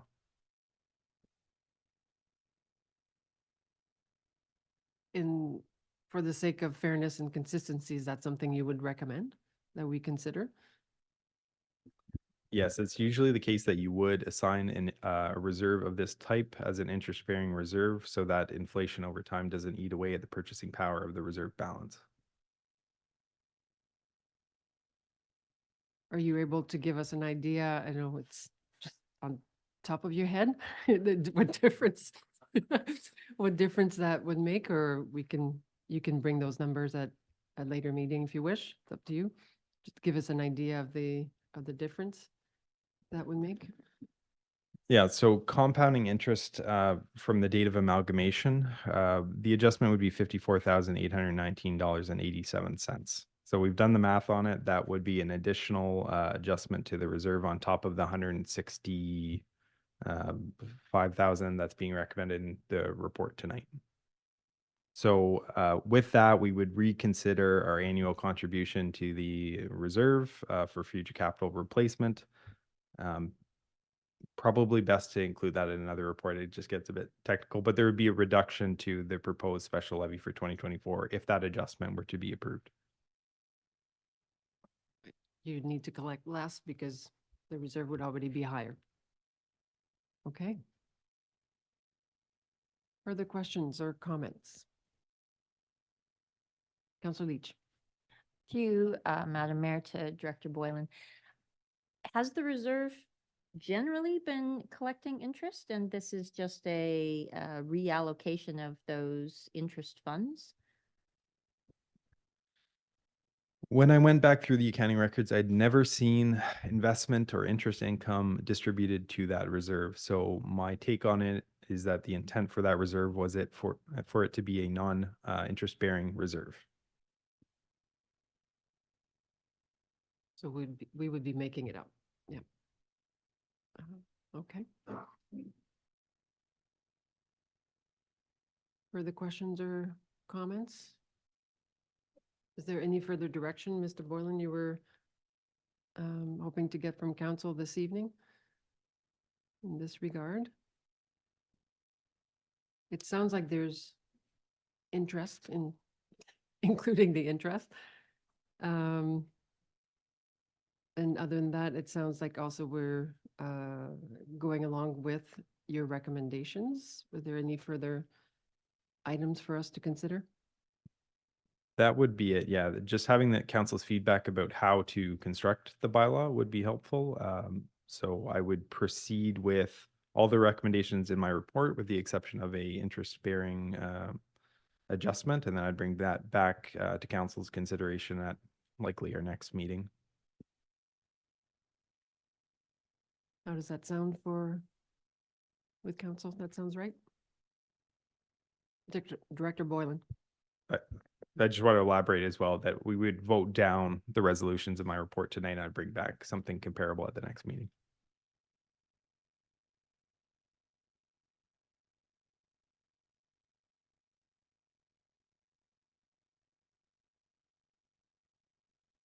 So we'll just receive and then wait for further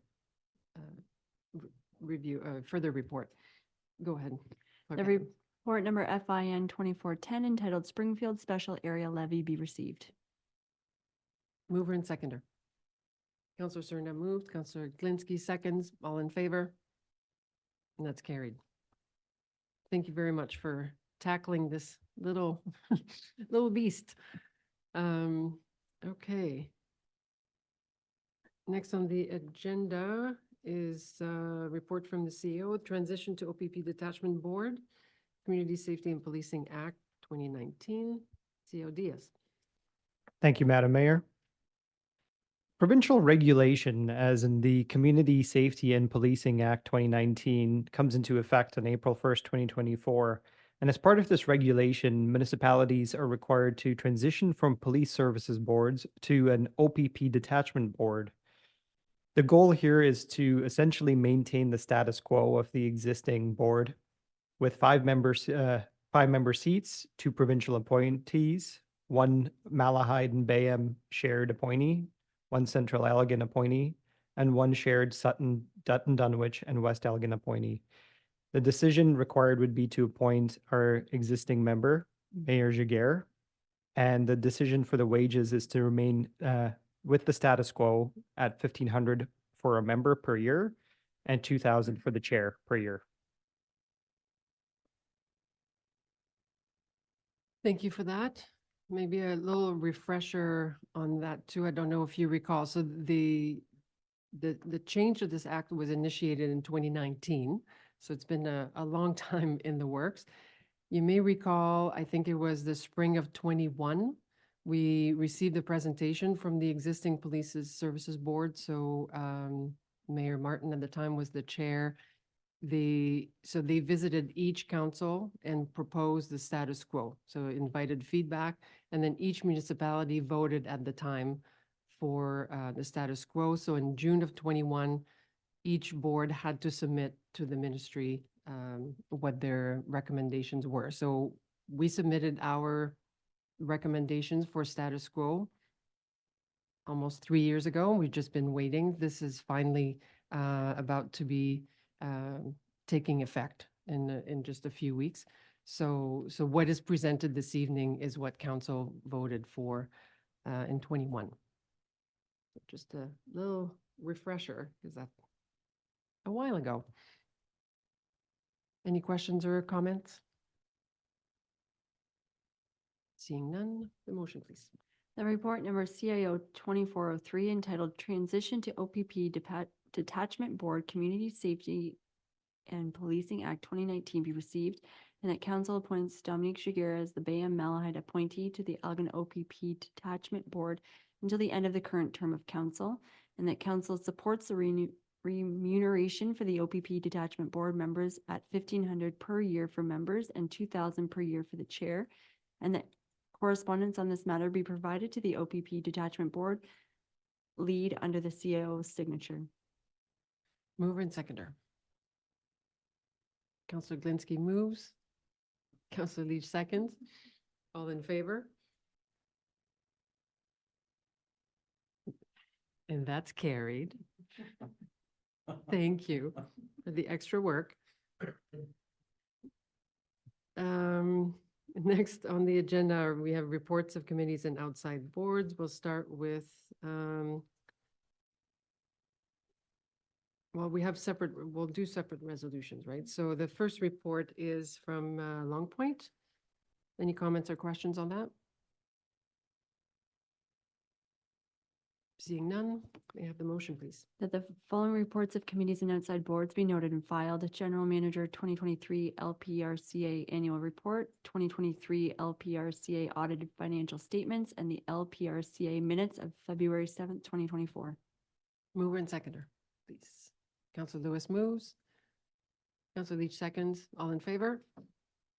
And that's carried. The next item is the EECC board follow-up on the operating budget. So we have received correspondence back, the response to our letter to the board. And so the board is now seeking again Malahide's endorsement of the operating budget. Any questions or comments? Deputy Mayor Widner? Thank you, Madam Mayor. I did appreciate the pause we put on the operational budget. I think now we have seen some improvements. I think we're going to see a lot more improvements. So I think we proved what we were out to get, and I can probably support this now. Thank you. Thank you for those comments. Anything further? If not, the motion, please.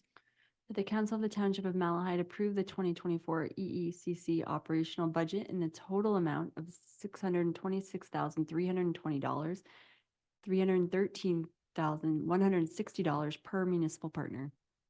Mover and seconder. Councillor Leach moves. Deputy Mayor Widner seconds. All in favor? And that's carried. And next is the ECC capital budget. Any questions or comments? Counselor Cerna. I have a comment, Madam Mayor. After the meeting, excuse me, after the meeting we had, I went back the next morning and looked at the parking lot. And as noted, Deputy Mayor said at the meeting that it was a hurry up job and the base wasn't done properly, or there wasn't a base because they had to hurry up and do it because of the grant situation. And it is a mess. There's no doubt about it. Kind of reminds me of Fath Ave. And I'm all for it to fix it, but we got to fix it right. And my suggestion is going in there, I don't know what they call it, chewing it up and doing it properly, making a base, working on it all summer, doing what it takes, packing it down, making sure there's a base, and then going it and asphalting it properly. But to go in there as it is, do a little scraping, get an asphalt company to blacktop it and call it a day isn't worth the money we're going to spend. If you look at how much they want to spend every year, if you just go ahead and start piecemealing it and trying to say, okay, we're going to do this section now, this section next year, this section afterwards, I'm not in favor of it. And I won't support it. We have to sit down and tell them, this is what we want. If we're going to do it, we're going to do it right.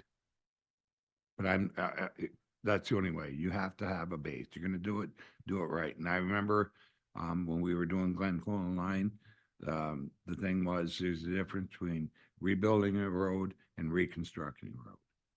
And that's what it was doing a base. So that's my only thing about doing it. Okay, thank you.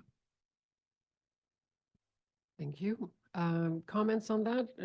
And is it the wish of council that we send a request with potential endorsement of the capital, that perhaps we review the scope of work before it goes to tender? I'm trying to find where could we have a view as to what the plan is for the parking lot, like what type of work, what the scope of work would be. I don't know, Mr. Galbi, if you have a suggestion on, you don't have to. Thank you, Madam Mayor. Through you, I think that sounds like a reasonable approach to understand Councillor Cerna's concerns, that a review of the scope of work would be able to clearly deal with that. The one thing I would note too, just, when we're talking about asphalt paving, if you're going to go through all that effort, it's also a good idea to take a good look at your storm drainage for the rest of the building and the rest of the site, because before you put down that beautiful black asphalt, you want to make sure that you don't have to dig it back up for any other connections that might be. So to have a good look at that scope of work is definitely a good idea.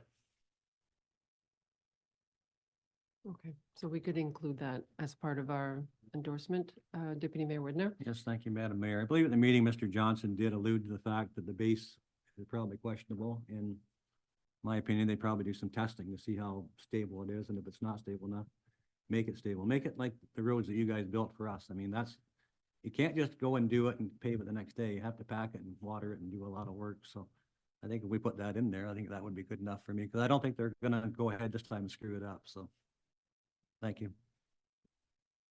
Yeah, it wasn't clear from the discussion as to what the approach was going to be. I think there was a general agreement at the board that the parking lot would be looked after, but exactly how was not fully discussed. So I think it would be good to put that request. Councillor Glinski. Madam Mayor, what kind of money are we talking about? For this year was 250. And then I think 2 years from now it's almost 460. Yeah, I think it was intended right now in maybe 250 this year, but it would be done in phases for upwards of maybe 800 or plus. So what would the first phase give us? How much of it would be repaved properly? Because I thought we were Yeah, here. and I think that's why those details at this stage were not fully discussed. Yeah. So I think that's why it would be wise to ask to receive more details, CODs. And just for clarification on that, the total cost of paving, as it has been estimated, is $893,000. And for what was considered for budgeting would be 216,000. Just for one portion this year, yeah. Okay. Okay. Counselor Leach? Through you, Madam Mayor, I'd just like to make a comment that it was very productive conversations along with the tour to help fully inform our decision-making process, and it was appreciated. Thank you for that. Deputy Mayor? Yes, thank you, Madam Mayor. I think the first phase of this will probably tell us what the history is going to be, because how much we're going to get for 200,000 if we start doing bases and moving curbs and all that stuff. So we have to start somewhere, and I think the exploratory in the beginning will tell us a lot maybe about the future, what it's going to cost. So, my opinion, thank you. Okay, Clerk Adams, you have a motion that would reflect this? Thank you. That the Council of the Township of Malahide approve the 2024 EEC capital budget in the total amount of $738,859, being $369,429.50 per municipal partner, and that correspondence be sent to the town of Elmer as the EECC administrator for further clarification of the scope of the parking lot project. Thank you for that. Mover and seconder. Counselor Serna moves. Deputy Mayor Widner seconds. All in favor? And that's carried. Next, we have correspondence. We have 9 items. Anybody wish to comment or endorse? Counselor Serna? Thank you, Madam Mayor. Just for clarification, item number 9, the Talbot Trail ATV Club, their designated highway extension request. If you read, I don't have it here, thing died, but they have it where they want to go from the Joderick property to the Walker property. That Walker property used to be Cerna property, my mother's farm. And that's how everybody, I think, on council remembers it. But Mom sold that farm in November. So it's not going around, down and around to the Walker Road. It's the ATV trail, or the Talbot trail that was formerly owned by my mother. So it's just wanted to clarify that for everybody. Thank you. Mr. Gopi? Thank you, Madam Mayor. Through you, just further to Councillor Cerna's comments, I did meet with Andre earlier this week, so we could have an on-site discussion about exactly what they're trying to achieve there in anticipation of this coming up tonight. So we have kind of tweaked our mapping and the bylaw associated with the trail, and that will be forthcoming ideally at the next meeting, if not at some point in April. We'll be bringing this back, including a map of their entire trail network, will be presented to council for your information so that everybody can be clear about what they're doing and what's going on out there. Okay, so for this evening, we can receive the requests and then knowing that you're looking into it. Okay. Counselor Glinski? Madam Mayor, number 6, the town of Lincoln, funds for library and museums to be increased. That was one, and the other one was number 4, the town of Aurora, where school boards would allow their gymnasiums to be used on weekends and evenings at a cost or whatever, but it is almost impossible to get into and use the gym the way it is right now. They just won't give you in. They just won't let you in. And I know that from when we were doing the reunion here, we tried to get into even this school, and it was an impossibility. I guess they've forgotten the fact that it is the taxpayer that paid for the building, not them. Thank you. Thank you. Deputy Mayor? Yes, thank you, Madam Mayor. Number 7, the municipality of Chatham-Kent, the request of the province to amend blue box regulation for ineligible sources. Probably through to Director Godby, are we having any issues with that at this point? Is this something you think we could support, or I want your opinion? Thank you. Through the mayor to the deputy mayor, I could definitely support this. It's not really a major issue in Malahide just due to our small nature here. But I can see there being concerns for other businesses within other municipalities where they may have been deemed an ineligible source, so they're essentially going to be left to figure out their own recycling collection.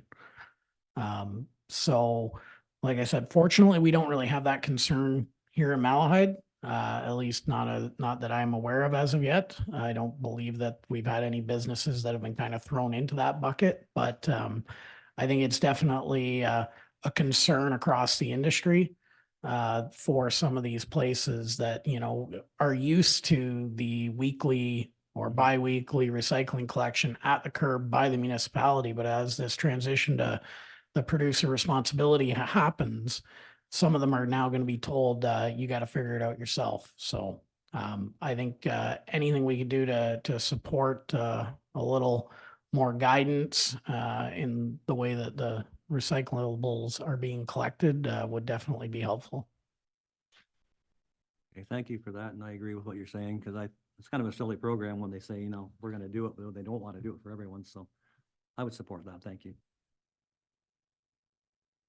Councillor Glinski? Since we're talking about the garbage, if anyone has taken a drive along Bradley Creek Road, there's something that needs, some garbage that needs to be picked up along there, and I don't know who's going to do it. Obviously, it won't be the people that dumped it. So noted, I believe, by Mr. Godby. Just grabbed his pen. Thank you for that. And I'm going to suggest also that we add our voice to number 8. I think I mentioned a few times there's a campaign to just revisit the entire formula as to how municipalities are funded. And after years and years of downloading, there's a bit of a reset that is much, much needed, and it affects us. So we'll continue to advocate for that. Got all that? Thank you. Go ahead, Clerk Adams. That item 4, 6, 7, and 8 be supported, that council directs staff to provide a follow-up report for the Talbot Trail ATV Club designated highway extension request, and that the remaining items be noted and filed. Perfect, thank you. Mover and seconder? Councillor Cerna moves, Councillor Leach seconds. All in favor? That's carried. Next, we have other business as it pertains to the Corporation of Malahide. Councillor Cerna. Thank you, Madam Mayor. If I may speak freely. Yeah, it is. I've had some calls. We're taking quite a beating in the paper lately. And I've had some calls about from some constituents about being called barn boying practicality by the editor.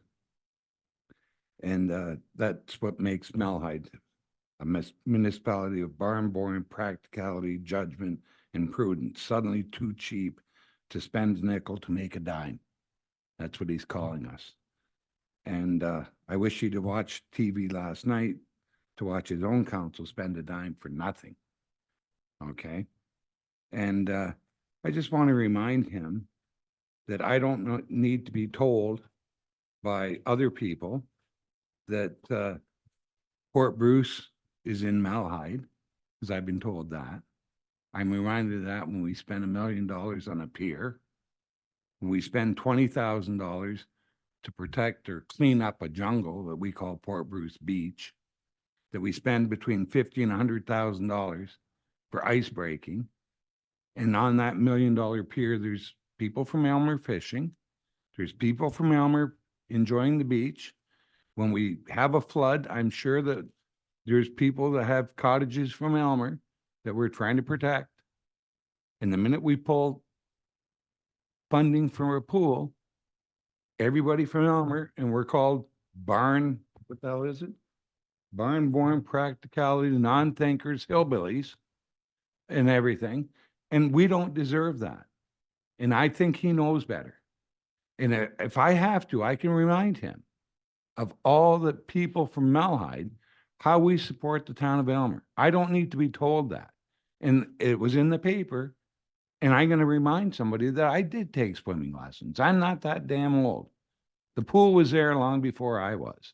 And my only problem was, if I would stop looking at the instructors instead of listening to them, I'd be able to swim. But as a young adolescent, my mind wasn't on learning how to swim. Okay? I can tell them what their names were too. I think they were Moore twins. So you know where my mind was. But anyways, and when he's out there and he listens to that bell from the Catholic Church ring, okay, it was 5 Hungarian barn-born practicality Hungarian hillbillies that each donated enough money to buy half a car that put that bell up there. So every time it chimes on the hour, that's the guys he should remember that did that. Malahide people. They donated to that. They built that church. They not only donated that, did that, they were paying since 1960 taxes on 3 properties in Malahide and 1 in Elmer. They're chartered members of 3 different organizations. My mother was a 4-H instructor for 25 years. We've always shopped in Elmer. It's unbelievable. And then all of a sudden we get beat to a pulp because the end of the world. And how much did the county spend on that bridge? What the hell was that called? The Fillmore Bridge? And nobody ever died on that bridge. I'm not done. Okay? And we spent over $200 million on that bridge. How much? $2 million. Okay, $2 million on that bridge. We're trying to get a turnabout out there, a roundabout, and we can't do it. And because people die out there. So, I mean, I'm tired of getting beat up all the time by everybody over this piddly funding. And now they want to do a tit for tat thing, user fees. Well, you know what? Put a boot up at 45 and 73 in Glen Colin and Imperial Road.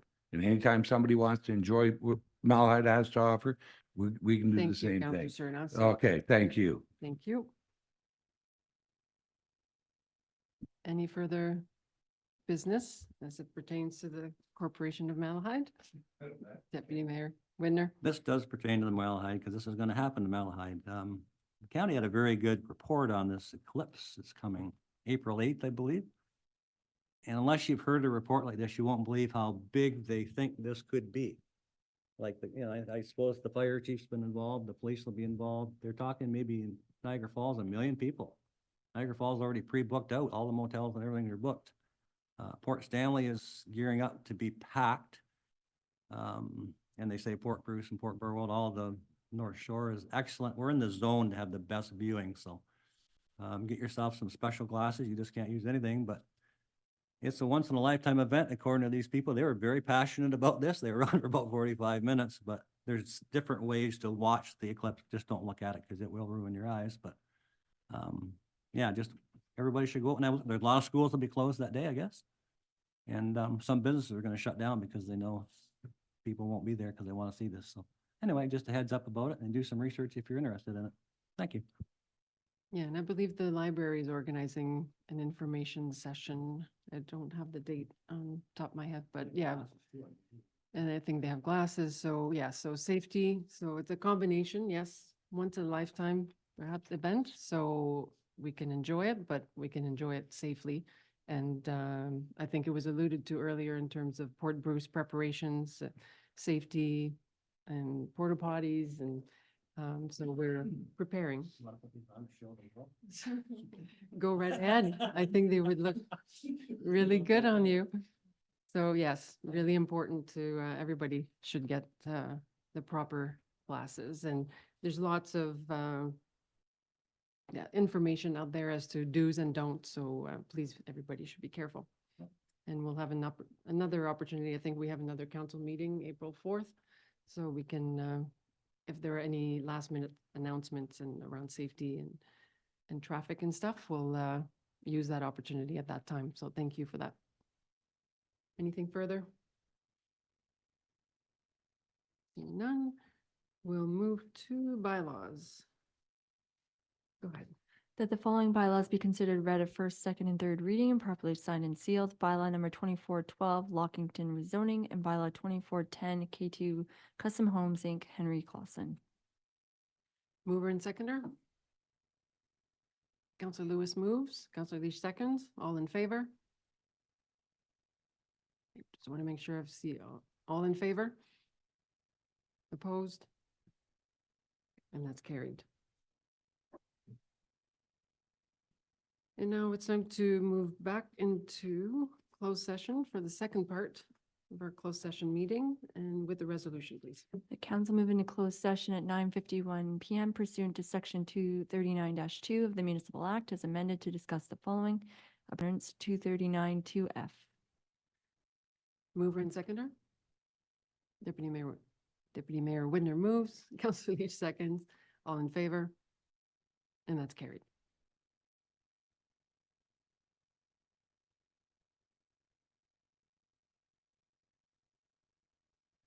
Welcome back, everyone. We have the resolution, please.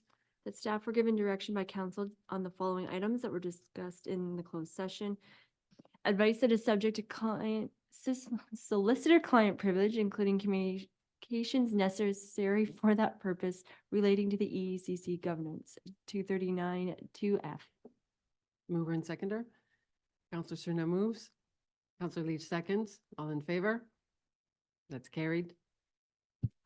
That And bylaw number 2411 being a confirmatory bylaw be given first, second, and third readings and properly signed and sealed. Mover and seconder. Counselor Lewis moves, Counselor Cerna seconds, all in favor?